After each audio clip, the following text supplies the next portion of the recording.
散装双层款铝合金行李框组装方法。拆包后检查内务：框架底板、前后护栏、底部横梁和粘在防护包装上面的组装螺丝，4个包角。边框使用的加强立柱，左右护栏。首先将框架的四周组装起来。4个黑色包角中，2个完全一样的用于后方，2个对称的用于前方。最长的铝型材用于左右两边，其中较粗的用于下方，细的要用于上方。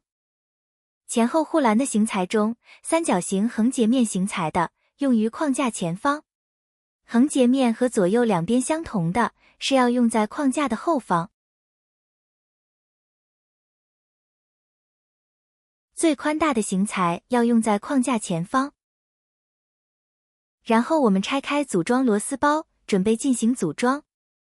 画面所示配件是使用在护栏上的加强立柱，作用是加强上层护栏的承重力。使用配备的螺丝，配上弹簧垫、垫片，穿入立柱下方的螺丝孔，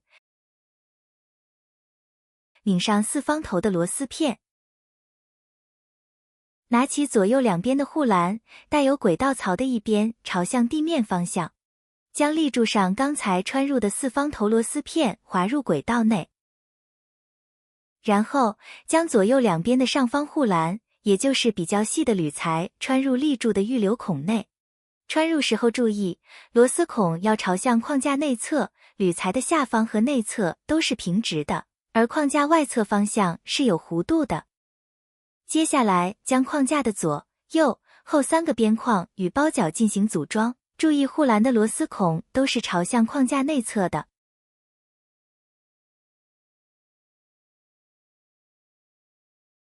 然后将框架的前面2个对称的包角与前护栏进行组装，最宽的铝型材用于下方，三角形横截面的型材用于上方。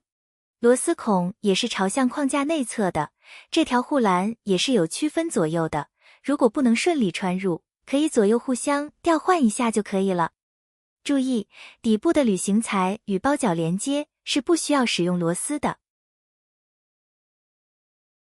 接下来再将前面的护栏带包角一起与框架的左右两侧护栏进行连接。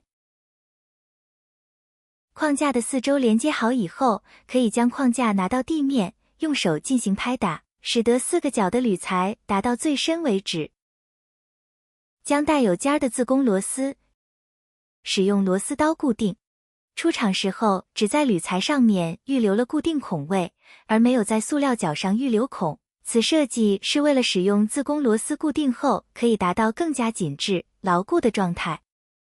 依次将4个角的螺丝直接拧紧。画面所示配件是用于框架底部的横梁，将横梁自身的螺丝孔与框架左右两边的预留孔进行对位。螺丝配上垫片，从框架上方孔位穿入，底部配上螺帽进行固定，这里螺丝暂时不要拧紧。然后再将底板放于横梁上方进行对位。如果在对位过程中，底板和横梁的孔位距离相差很多的情况下，将底板的前后方向进行调换，即可顺利对上孔位。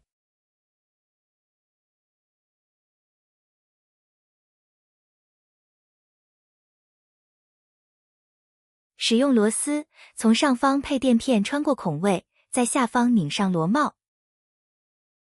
底板与横梁和边框尾部都是同样的固定方法。框架前端与底板的固定，需要将行李框整体反过来，底面朝向天空方向，这样安装会更加方便。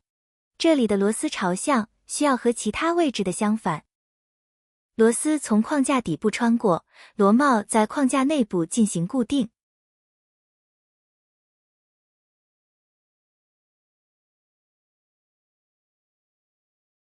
所有螺丝都拧上以后，进行统一收紧。左右两侧的立柱摆放位置，您可以自由支配，只要不影响横杆的安装就可以了。